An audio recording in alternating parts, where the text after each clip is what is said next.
The 3rd of February, 2026, London. Shocking breaking news. The fate of Archie and Lilet has entered crisis territory after Buckingham Palace confirmed tonight that both children have been formally removed from Meghan Markle's custodial influence. The trigger, a sealed legal brief delivered at dawn to Windsor Castle. According to an exclusive source close to the Royal Child Welfare Office, Meghan Markle quietly withdrew Archie, 7, and Lilet, 5, from their private Santa Barbara schools on January 31st without informing the UK liaison team, the school, or even the children's assigned court mediator. Weiss, she's since disappeared when a California administrator flagged the unexplained withdrawal with the subject line, "No show, immediate concern." Neither Archie nor Lilet has been enrolled for the spring term. Mother withdrew them without notice. No forwarding school has been provided. Sources confirm that on February 2nd and convened an unscheduled crisis summit inside Windsor Castle. She carried one thing, a red folder marked immediate custodial breach, Markle withdrawal. Witnesses say she slammed it on the table in front of King Charles and said, "We've tolerated image games for years." But this, she's not just walking away from duty. She's walking away from those children. Inside the file, Meghan's cancellation of private pediatric care appointments for both children. A standing directive for her legal team to block communication from royal education and welfare officials. Signed documents proving she had dissolved the £3 million trust fund originally created for Archie and Lilet's education in the UK. But the most explosive revelation was a January 29th intelligence memo marked privileged and confidential. The Royal Intelligence Advisory Group confirmed Meghan had spent the past 4 months preparing for what insiders are now calling a complete maternal disassociation. It is really 7 all in it way and 1 freight. Key evidence included a signed NDA between Meghan and a Dubai-based media financier requesting removal of all prior familial associations before launching a solo brand. A redacted memo from Meghan's legal team declining to participate in Harry's proposed joint custody agreement. Internal contracts from Archwell ordering all references to Archie and Lilet scrubbed from Spotify and Netflix marketing by Q2 2026. Royal legal advisors interpreted the findings as deliberate custodial abandonment. This is not co-parenting. This is identity erasure, one palace official told The Times. Princess enacted immediately. She authorized Duchess Sophie of Edinburgh to activate the Emergency Custodial Safeguard Protocol, opening a formal case file documenting Meghan's parental disengagement. The file is already en route to both the UK's Royal Chancery Court and California's Family Court under joint jurisdiction. But the most powerful moment came later that same afternoon when Prince William stormed out of an economic summit in Manchester to arrive at Windsor.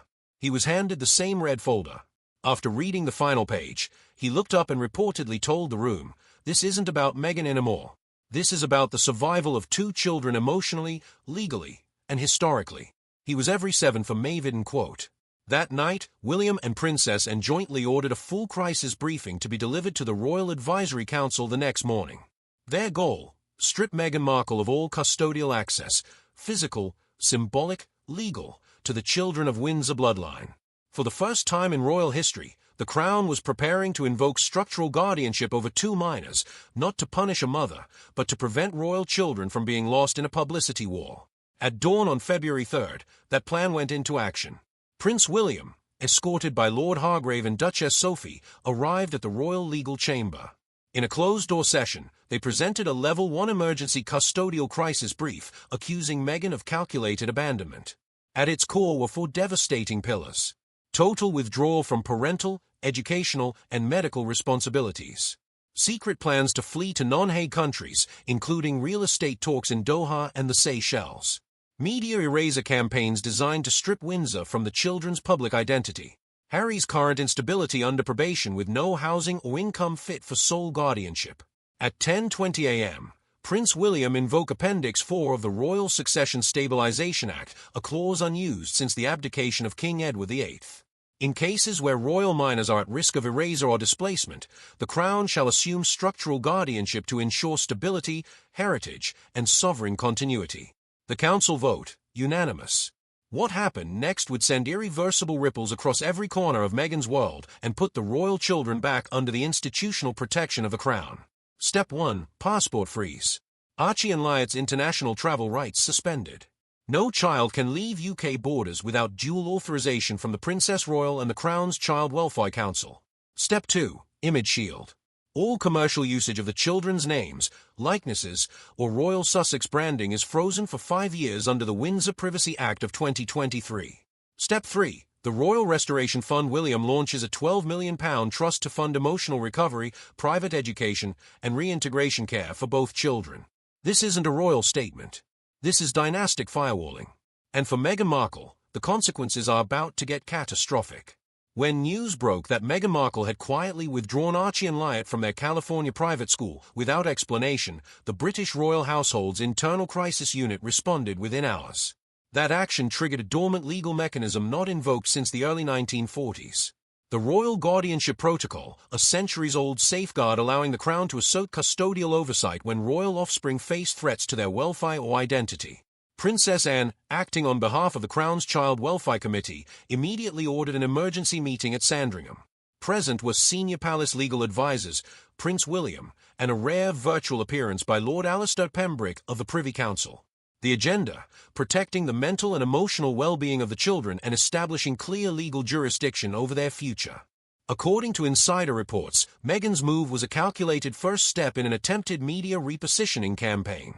A new docu-series featuring her solo parenting struggles had been quietly pitched to a Middle Eastern production house. The children were to be repositioned from royal heirs to brand mascots, but the monarchy had already anticipated this. On January 31st, a sealed dossier prepared by Prince William and verified by Royal Treasury officials was submitted to the Privy Council.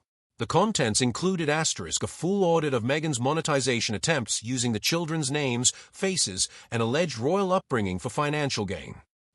Legal correspondence showing Meghan's attempts to register Archie and Wyatt as trademarks in multiple jurisdictions.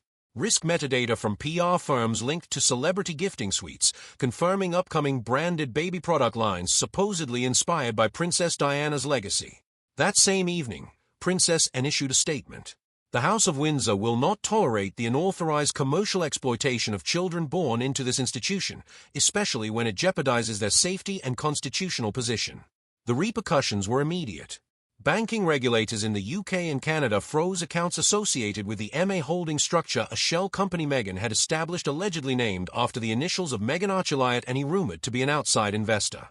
Within 24 hours, sponsorship agreements tied to a children's storytelling platform Meghan had promoted collapsed. More devastatingly, Meghan's digital footprint involving her children began vanishing. Spotify deleted the archival mention of them from the podcast descriptions. Netflix removed the thumbnail of a promotional series initially pitched as Raising Royal Hearts. Her lawyer cited ongoing court proceedings, but royal sources say the monarchy formally invoked the Digital Identity Protection Act under international child welfare protocols. And what of Prince Harry? According to multiple sources within the Duke's inner circle, he was blindsided. His request to temporarily retain custody rights was rejected on technical grounds. His recent travel restrictions, unresolved U.S. residency status, and lack of formal income weighed heavily against him. It was Prince Edward, long considered the monarchy's most discreet enforcer, who delivered the final blow. A confidential letter was hand-delivered to Harry via royal courier. Custody, guardianship, and protection of Windsor children now fall solely under Crown protocol. You will be informed of further conditions should you wish to visit. The letter, drafted with King Charles's knowledge, contained no emotional language, just constitutional finality. Meanwhile, Catherine, Princess of Wales and now Chief Guardian of Wyatt's emotional support plan, has shifted her schedule to include weekly sessions with a royal-approved therapist specializing in transatlantic identity trauma. A trusted nanny from Wales has reportedly been reassigned as Lila's primary day-to-day figure, while George and Charlotte have been actively encouraged to include her in Windsor activities. In one of the most poignant moments since this saga began, a single photo of Lilith holding Charlotte's hand while leaving the Windsor Chapel on Candlemas Eve was released to the press. No captions, no commentary, just the future walking together. And Meghan, as of February 3rd, she remains unreachable. Her team issuing only a single vague statement about privacy. But the silence speaks louder than any press release. The courtroom fell into a stunned silence on the 1st of February, 2026 as the judge delivered a landmark ruling that officially stripped Meghan Markle of any residual custodial influence over Archie and Lilith. Meghan, notably absent from the hearing, had chosen to withdraw from further participation, according to a TUR statement from her legal team. But the silence she left behind roared louder than any defense. In a swift series of directives following the verdict, Princess Anne moved decisively. All formal influence Meghan Markle may claim over Windsor children is hereby void, she announced during a rare live statement at St. James's Palace. The Crown no longer recognizes any maternal privileges previously extended. The welfare of Archie and Wyatt must reflect royal standards, not Hollywood ambitions. The ruling triggered a chain of immediate institutional actions. First, the highly publicized $8 million trust Meghan had established, allegedly meant for the children's international opportunities and independence, was frozen and then quietly dismantled. A senior palace accountant confirmed to The Times that none of the funds were secured through royal channels and none remain protected under sovereign asset guidelines. Second, all brand and licensing deals that used Archie and Wyatt's names ranging from cartoon development contracts to luxury fashion endorsements were declared null and void. The children were being commodified. One insider stated bluntly, "This is a line that cannot be crossed under the Windsor Accords." Misters investigated. Then came the most drastic measure of all by formal order of Prince William, and through a sovereign guardianship directive last exercised during the abdication crisis of 1936. Both children's UK passports were locked under royal security custody. They are now legally prohibited from leaving the United Kingdom until the age of 16 unless escorted by a Crown-approved guardian. Sources say it was William himself who invoked the Edwardian Protocol, a sealed mechanism drafted by Queen Mary nearly a century ago that grants the heir to the throne temporary guardianship over royal minors in times of familial instability. This protocol had been classified until last week. Meanwhile, Princess Catherine has stepped into a role no consort has held since the post-war era. She is now personally overseeing the emotional and educational well-being of Lilet, who remains at a private estate in Sui under tight supervision. Lilet is doing better than expected. A royal nanny disclosed anonymously. She trusts Catherine completely. In Los Angeles, Meghan's career took a hit that no PR firm could spin. Netflix paused all pending negotiations. Spotify removed the children's names from her archived podcast metadata. Talent agents quietly started distancing themselves, and rumors spread like wildfire through Beverly Hills. Meghan had become a Class 1 liability. As for Harry, insiders claim he's experiencing a psychological breakdown and is currently in Monaceto, separated from Meghan. He has begged William for a private meeting with the children without Meghan present. One aide revealed he knows this might be his last chance. He contexted why staff going stated for Maving. The question now haunting the palace and California alike is simple. Why did Meghan erase all traces of her children from her media empire just days before the hearing? What hidden records did William submit to the Privy Council? And why are top Hollywood executives now labeling Meghan as a blacklisted risk with no future leverage? The clock inside the Royal Household Child Welfare Committee's chamber struck exactly 10 a.m. when Princess Anne rose to deliver her second briefing in less than 48 hours. But this time, it wasn't just the press hanging on every syllable. It was a sealed courtroom filled with UK High Court judges, child welfare officers, and 2 senior Privy Councillors summoned in emergency protocol. Anne's tone was clinical. We are no longer speaking in hypotheticals. The children in question, Archie Harrison and Lila Diana, have been placed in emotional jeopardy through the conscious disengagement of their mother, Miss Meghan Markle. Her actions constitute a breach of the Windsor Accord custodial monitoring protocol. The courtroom was stunned. Across the Atlantic, Meghan had been photographed on a luxury boat in Doha, sipping champagne alongside a Middle Eastern media tycoon. The public image was unmistakable. Freedom, luxury, power. But to the royal household, it was something far uglier. Abandonment dressed in haute couture. According to the internal Windsor briefing file submitted by Princess Catherine, Meghan had failed to respond to 3 urgent notices concerning her children's health, schooling, and psychological development. One notice warned of Archie's silent withdrawal from classroom engagement. Another detailed Wyatt's prolonged episodes of night terrors and drawing violent imagery. Meghan had not signed any reply, not even a digital acknowledgement. When William took the floor next, his anger was cloaked in precision. We are no longer discussing reputational damage, he said. We are confronting a deeper rot. Children born into the Windsor lineage deserve better than to be leveraged for brand equity, then discarded when inconvenient.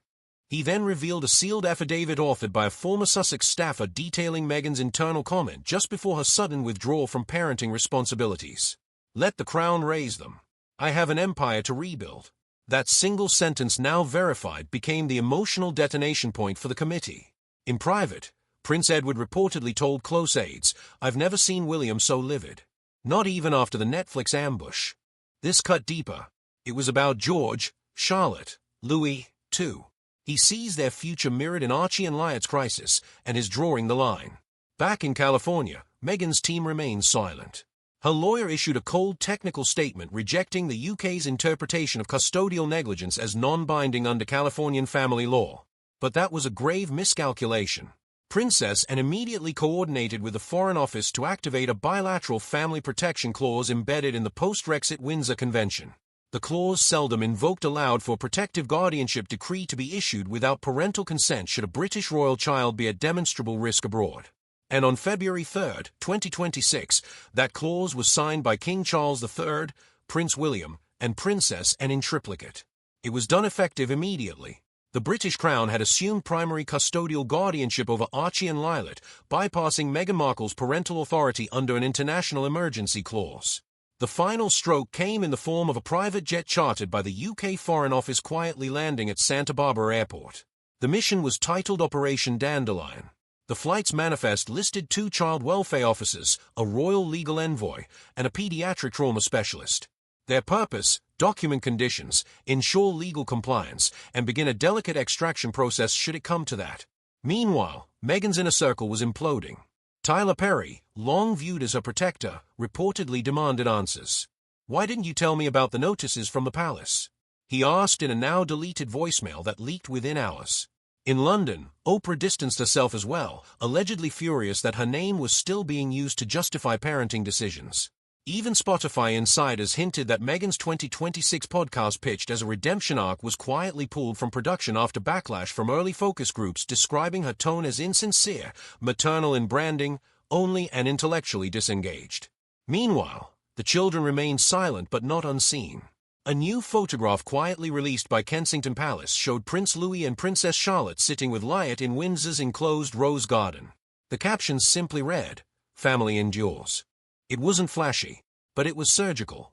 The palace had just made its statement. Meghan had tried to flee the crown, but it followed her, not with threats or drama, but with guardianship, law, and lineage. As the world waited for Meghan's next move, a final question remained. Would Harry defy the royal family again? Or finally stand with his children? London. While global headlines swirled with the public downfall of the Sussex marriage within the walls of Kensington Palace, another royal narrative was unfolding, one of quiet dignity, intergenerational legacy, and symbolic reassertion. As Meghan's legal team scrambled to salvage her brand in Los Angeles, Princess Charlotte of Wales emerged unexpectedly in a moment that felt anything but staged. And yet, the impact reverberated across the monarchy like a whisper of destiny. On February 1st, a surprise photo released by the Palace Communications Office showed Princess Charlotte standing beside Princess Anne and Sophie, Duchess of Edinburgh, at the Royal Archives wing in Windsor. The image, rich with visual symbolism, featured Charlotte gently holding an aged ivory-handled letter opener said to have belonged to Queen Elizabeth II during her early reign. Behind her, a portrait of Elizabeth as a young woman stared outward with regal intensity. It was, as insiders described, a passing of resolve. The timing of the release was no accident. That same morning, Meghan Markle's latest legal maneuver, an attempt to claim heritage compensation tied to Princess Diana's legacy, was formally rejected in a royal advisory committee ruling chaired by Princess Anne herself.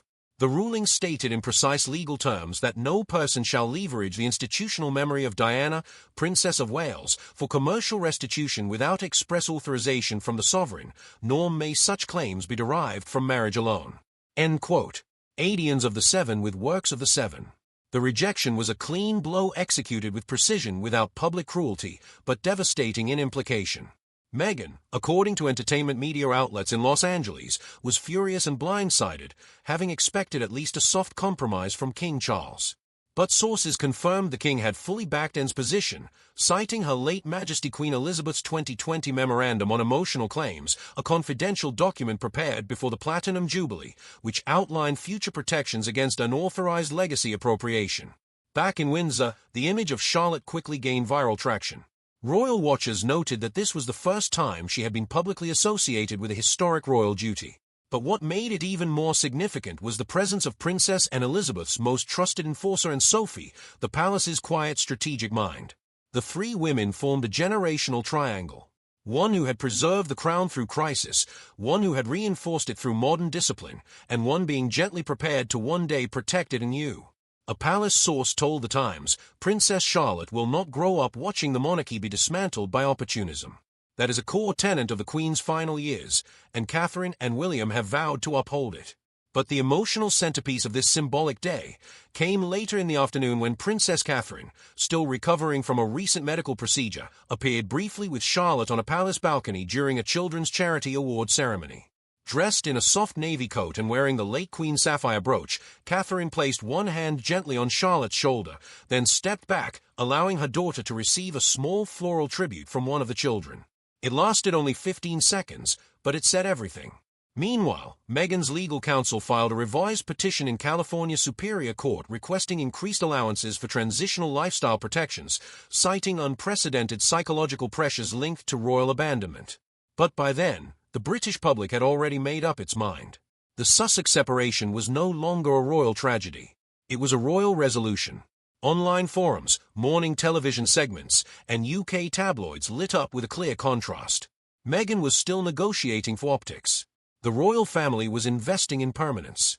Public sentiment shifted further when Lord Alistair Pembroke, Lord President of the Privy Council, issued a concise addendum on February 2nd, clarifying that all current royal trust transfers, including educational protections for Archie and Lilet, would now fall under a guardian restructure clause with Princess Catherine, Princess Anne, and Prince Edward listed as formal trustees.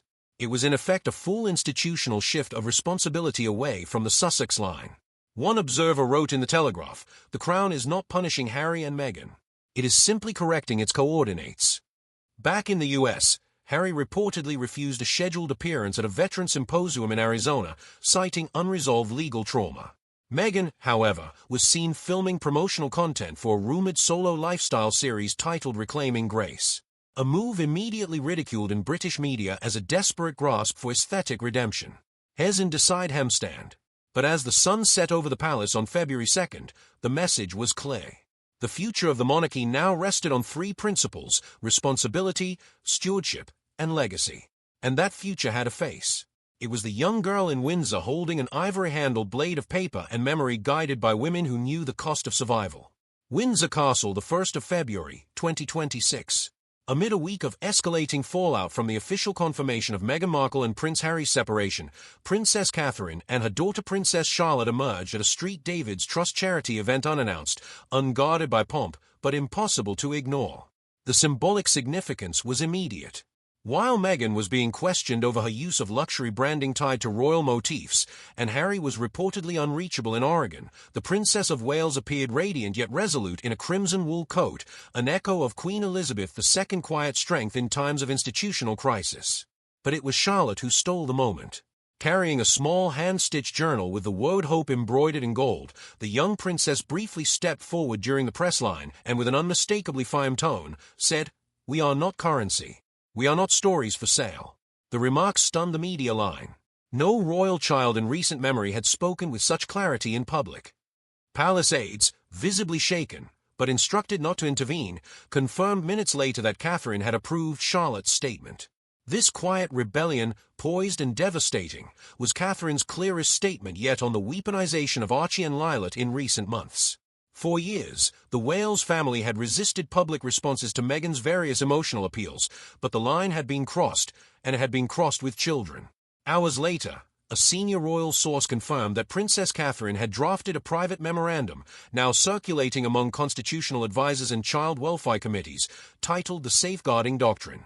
The document outlines firm protections for royal minors, citing Queen Elizabeth II's original custodial precedents and embedding new digital protections against AI cloning, unauthorized image monetization, and psychological commodification of identity phrases directly lifted from Markle's upcoming lifestyle media launch pitch deck, which was leaked just days ago. Meanwhile, Meghan's inner circle in California scrambled to regain control of the narrative. Her publicist issued a Tanid AF Instagram story suggesting that Meghan had always believed in empowering children's voices, accompanied by a photo of Archie baking cookies. But the timing was catastrophic. Within minutes, the royal press office issued a brief but chilling message. Empowerment is not manipulation. Protection is not obstruction. Silence is not absence. I do know. The press immediately connected this to rumors that Meghan had attempted to enroll Archie in a talent representation agency for a branded children's cooking segment backed by a Qatari luxury sponsor. The project, internally dubbed Sussex Kitchen, had already raised red flags within the UK's Broadcast Ethics Council, and with recent royal household restructuring, Prince Edward had been given oversight powers to initiate legal reviews into overseas image use of minors with royal lineage. And the consequences weren't just reputational. Leaked documents from the Sussex Foundation, now under audit by both US and UK authorities, revealed that a family legacy marketing plan had been approved by Meghan in early January, allegedly listing Lylett's potential school appearances, wardrobe sponsors, and social media rollout windows.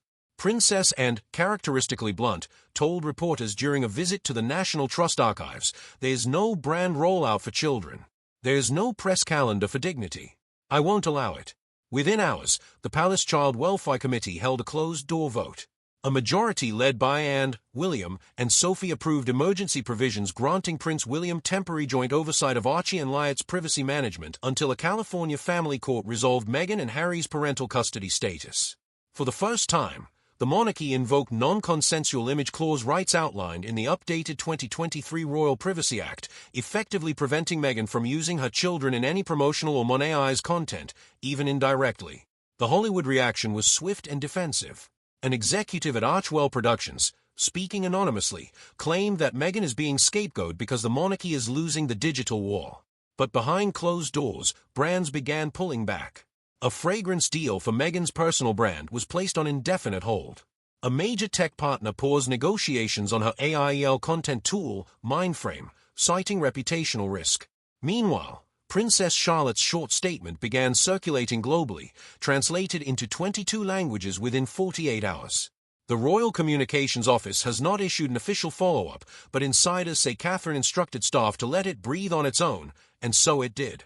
Across the UK, thousands of children began writing into the palace, sending their own hope messages. In one viral clip, a little girl from Manchester held up a handmade card and said, "Charlotte is braver than any grown-up." For Meghan, it was a crushing emotional reversal. Once celebrated as a modern mother and feminist icon, she was now cast fairly or not as a woman who commodified her children while attacking the very institution that had given them shelter. And for Catherine, it was vindication, not through revenge, but through restraint, strategy, and her daughter's clear voice. But the battle wasn't over. Word had leaked that Meghan had scheduled an exclusive primetime sit-down with an American talk show host for February 5th, her first since the royal separation announcement.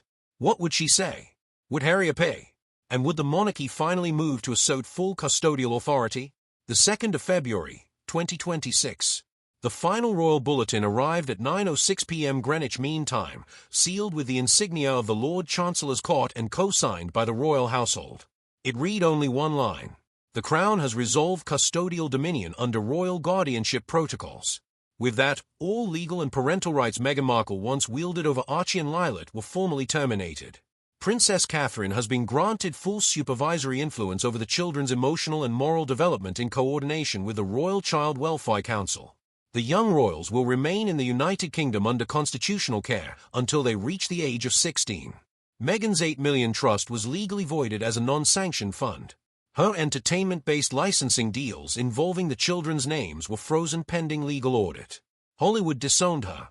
Royal institutions erased her, and Prince Harry, broken, isolated, is left negotiating behind palace doors without her.